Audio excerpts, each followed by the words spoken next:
Hey guys, I'm Marty Geek. In this video, I have an unboxing and hands-on look at my first foldable phone, which is the Galaxy Z Fold 3 5G. I believe I ordered the silver color, so I hope that's what they sent me. I can't see the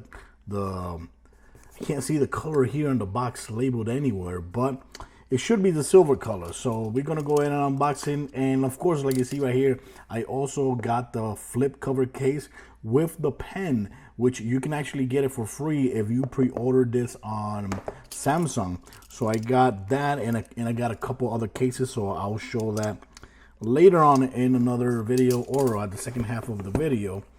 I'll just go ahead and show you guys how the pen works with this case. Here it is. Oh yes, there you go. Let's see. Oh yes, it's the silver color. Oh yes, it's a silver color. Let's see what's inside here. Besides that, I'm pretty sure there's no charging cable. The cable, yes, there is. There it is. USB-C cable, USB-C, but there is no charging block. Kind of sucks. No charging block. And let's see what else is there. At least we have the pen. Okay, the pin to actually remove the SIM card. And that's it. Yeah, that's it. So we got that. And here it is. Oh my God. So weird holding a phone like this. Like I said, I never even hold the old versions, the 1 and 2. But I was definitely waiting for number 3 to come out so I could get my hands on it, because Samsung's been doing a great job improving and getting better at this. And honestly, come on, they're the only ones doing this with the balls to do this. So look at that. It has 3 cameras over here. I believe all 3 cameras are 12 megapixel camera, right? 12 megapixel, 12 megapixel, and 12 megapixel. One is ultra wide, wide, and telephoto. Over here, it has another camera right there, which is 10 megapixel. And underneath here, there's a 4 megapixel camera, which is under. Here on the side, you got the power button, volume button, and this right here, I don't know, it looks like a slot or something. Over here in the bottom, you got the power button, you got the speakers. Over here on the side, you got the SIM, goes right there, and over here you got another speaker, and I believe those are like microphones, and that's it. So let's go ahead. Oh man, it feels so weird folding something like this. Oh my God, look at that. Oh, it's so weird. It's so freaking weird. So let's go turn this on. Okay, I hope it has power. Let's see. Is it turning on? Yes, it is. It's turning on. I gotta say, it does feel really, really solid. Look at that. Here in the back, while it's turning on, it says Samsung Galaxy. Oh, there. It's starting right now. You know what? I'm going to go ahead and add my SIM card right away, because I already got my SIM card ready to roll. Of course, I'm going to be... This is the unlocked version, but I'm going to be using it on T-Mobile. So here it is. SIM card right there. Awesome. Kind of weird the way it goes. Like, goes down like this. Okay, there you go. SIM card is in. So there you go. SIM card goes right there. Very easily. And, well, I'm going to go ahead and start setting it up. That was kind of weird. I put the SIM card, and after I put the SIM card, the phone restarted again. And during the process, I decided to go ahead and copy everything that I have on my Galaxy Note 20, which is the main phone that I've been using a lot, to my new phone, which is going to be the Fold Z3, you know. So I'm doing, that's why they're connected to each other. I'm doing the USB transfer. Right now, if we go here to battery and device, it says all good. Storage is right here, and it says 256. Right now, 38 gigabytes is in use, but I believe it's because, 32 gigabytes is from the system alone. 32 gigabytes is from the system alone. Others 3.55 gigabytes, and now it's been doing transferring for the last 5 minutes. So some of that is being occupied by the apps and applications. So 255, 38 gigabytes. So what I'm going to do is I'm going to set this phone the way I like it. Okay, so let's go ahead and finish this video. So first of all, I've been using this for almost 12 hours. This is not, of course, my review of the phone at all, but my impression so far using a foldable phone for the first time ever. Of course, on the outside, this device is actually made of armor aluminum frame. It comes in 3 colors. I decided to go ahead the silver color. I think it comes in black and green, I think it is. And of course, this is also IPX8, which is only water resistant, not dust resistant. So you got to be careful if you're going to the beach or something like that. For the dust, go between the hinges. So like you see here, this is how it looks with the phone closed.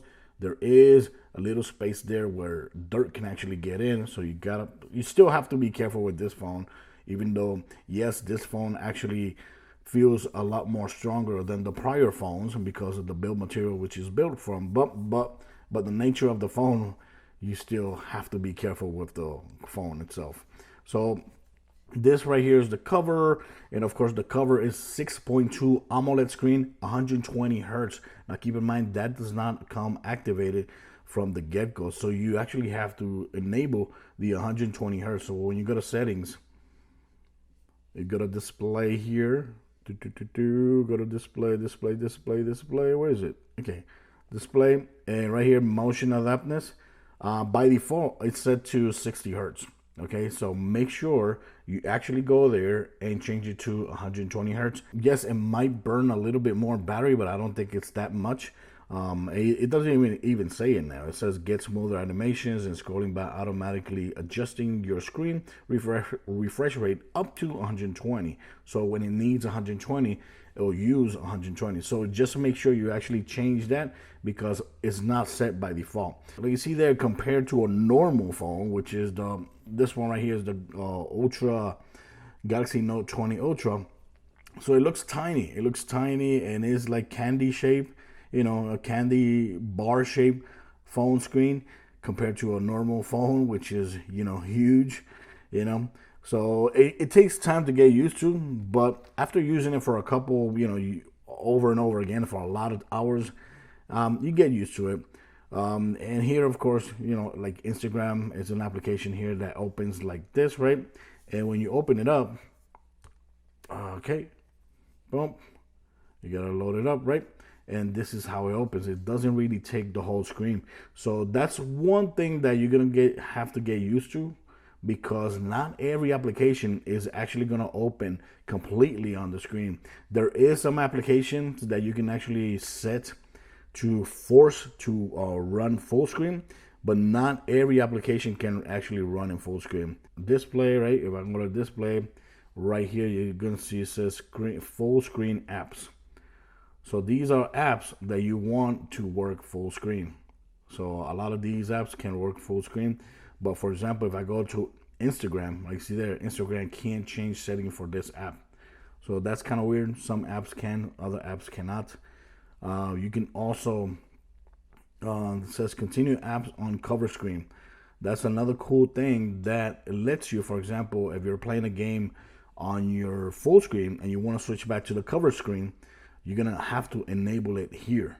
So this is a page or an option that most likely, if you have one of these foldable phones, you want to go here and make sure you enable the apps that you want to be switching between screens. So like see, Genshin Impact is not selected, but I can select it. So when I switch, it can switch over, so on, so on. But some games cannot, like Mega Man, like you see there, Mega Man, it cannot switch. It does not have that option. NBA Stars does not have that option. My Friend Pedro does have that option, but you can use it for other apps as well. You know, podcasts, Prime Video. I'll switch Prime Video there. You know, there's a lot of apps you can switch to. Rogueland, there you go, like that. So yeah, just make sure you go to settings. In settings, there's a couple things you might want to play around so you can have a better experience.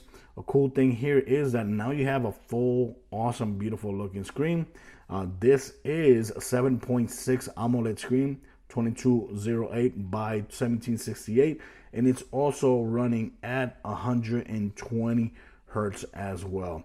I love the fact that now they have the option to put Google Discovery here, which is an option that I use a lot, especially on my Google phones, Pixel phones. That is awesome. It's like a very awesome news aggregator, and it just works for me. I really, really love it. But the cool thing is you have the option to actually choose the Samsung free TV app, which is on this device. It makes total sense. On this device, it makes total sense. Right here, you're going like that. And here it is. This is the app. It looks like a very small TV. You got different options over here, like for news and all that, entertainment, movies, reality shows. You know, this right here is sports right there. Let's go to news over here. News, you can switch to news. Like you see there, this is live news, and most of these channels are free channels that are aggregated here, like a normal TV app. Right now, it's on mute, but if you put the volume. On your local news on the CBS station, and tonight, of course, on the CBS Evening News with no. You could go full screen, and it looks pretty damn awesome. You could go floating screen right here, and just keep around navigating around. Thing like that. It looks pretty damn awesome. I think it looks pretty damn awesome. Of course, you could change shows, watch another thing, and of course, it's muted, but you can unmute it. And just like that. And like I said, there's so many awesome channels here that this app, I have it on my phone, on my Galaxy Note phone. I barely use it at all. But here, it totally makes sense. It totally makes sense because of the bigger screen and the space that you have to navigate. But of course, I'm gonna be jumping. I'm still trying to decide which one I like the most, because I am more used to having a news aggregator on that side than the TV app. But let me know, guys, in the comments, which you prefer, this Google Discovery app or the Samsung free TV app. Like you see here, there's no hole for the camera. It's really cool. I think the camera's somewhere here. Let me see if you can look around. Yep, it's over there. It's over there, but you could barely notice it unless you're actually looking for it. So it's right there. So if I turn on the camera, boom, there you go. It's right there. Yep, while you're using the app. There you go. So the app, it's right there. You can see the little hole right there. You can switch to video.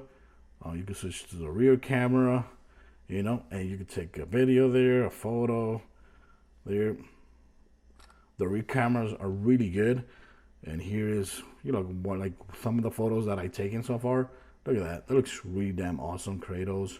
Of course, this is taken with the rear cameras, which, like I said, all three of them are 12 megapixel camera.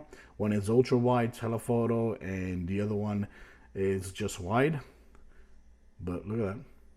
Has really good colors. This comes separate. So if you want to buy this, if you're one of those that want to replace the Galaxy Note for this, you're going to have to buy this. This is the case that comes with the S Pen. It goes for like around $80, I believe it does. But if you pre-order it, like I did, you actually got it for free. If you chose to get this case for free, and this is how it works. It hooks up like that, like that. But the thing is that pen right there, it adds more bulk to it. It feels kind of awkward holding the phone like that, because this right here sticks out a lot. It really sticks out a lot. The pen actually only works on the inside screen. Here, it does not work at all. So, yeah, if I want to select app here, it just does not work at all. So in the inside, that's where it actually works. And I'm surprised how awesome it works compared to the Note, because it works just like the normal Note. It even has a button right here, which if I click it, it'll launch the air commands here for the applications that we know as Note users. You got the create a Note and all that, AR, you could go ahead and add other applications there. Everything here works just exactly. And I even have a lot of the shortcuts and settings that you get on a normal Note, which is really, really, really cool. Of course, when you also have the air command, bubble right here, launch right there. You can choose this to, open applications. To close it, it's kind of tricky there. But right now, if I want to create a note, I can just go ahead and click right there. Opens up. You could choose the background, right? You could choose whatever background. I like to choose this one right here, and just start writing.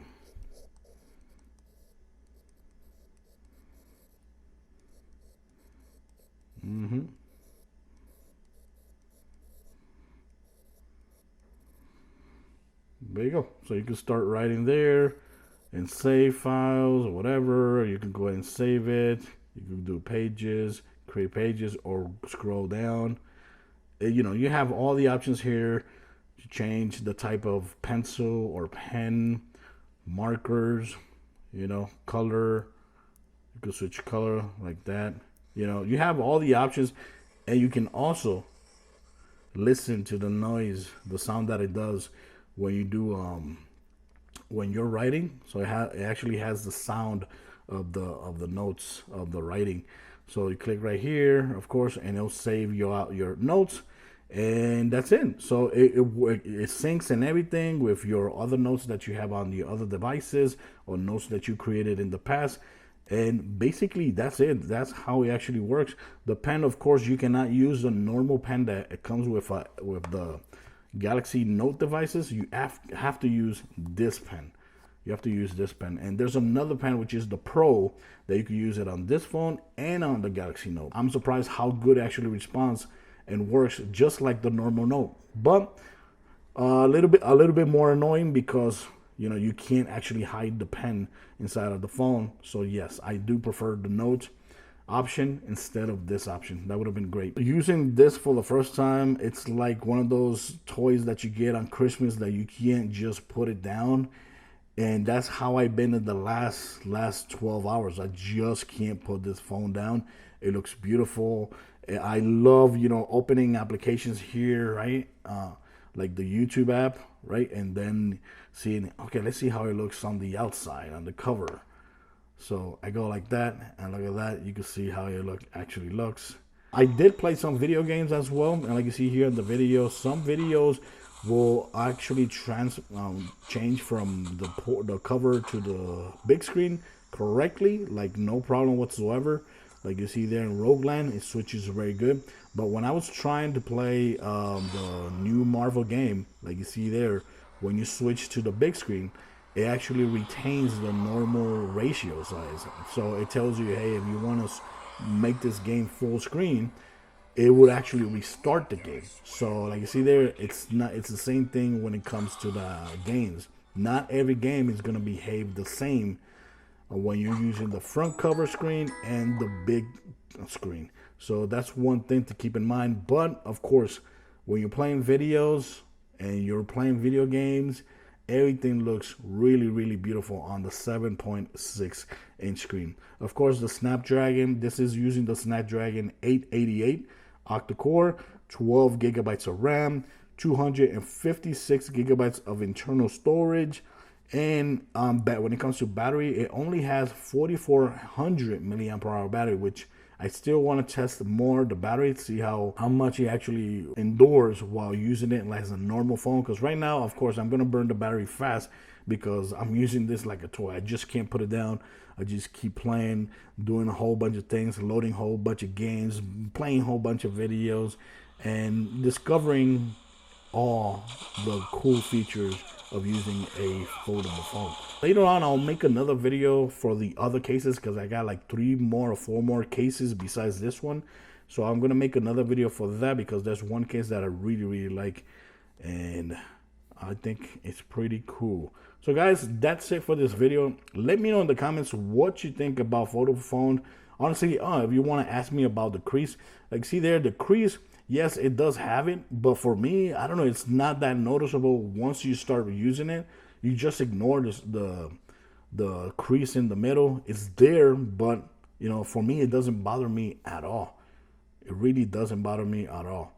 So yeah, let me know in the comments what you think about the foldable phone. Are you getting it or not? Thanks for watching, guys. Till next time. Bye-bye.